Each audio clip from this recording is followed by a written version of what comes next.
Alors, en fait, mes attentes étaient les suivantes.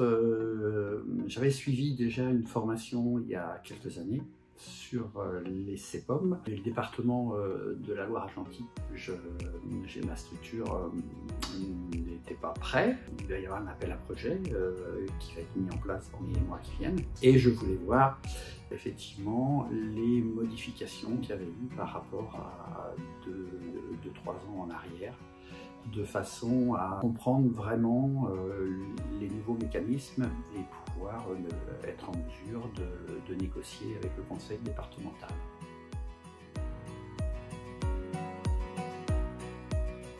Il y en a plusieurs.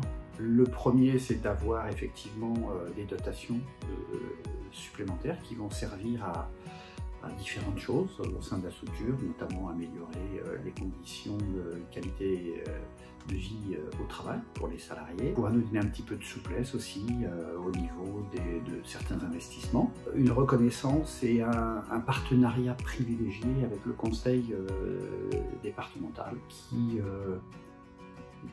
favorise jusqu'à maintenant un petit peu plus le milieu associatif, mais qui est prêt aujourd'hui à s'ouvrir sur des structures privées. Donc c'est le moment, je pense, de s'engager raisonnablement. Voilà, donc c'est pour ça aussi que j'ai voulu suivre cette formation.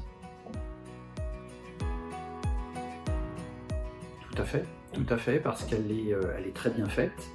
On aborde vraiment les problèmes de fond. On a la chance avec SPQR d'avoir des gens qui accompagnent des structures, des SAD, des SIAD, des EHPAD, qui sont aussi des interlocuteurs vis-à-vis des conseils départementaux, qui ont une vision nationale et qui nous permettent effectivement de voir les quelques différences qu'on peut trouver d'un département à l'autre, et qui nous donnent aussi des axes de négociation, même si je dirais que les CEPOM sont assez cadrés, il y a quand même des petites marges de manœuvre.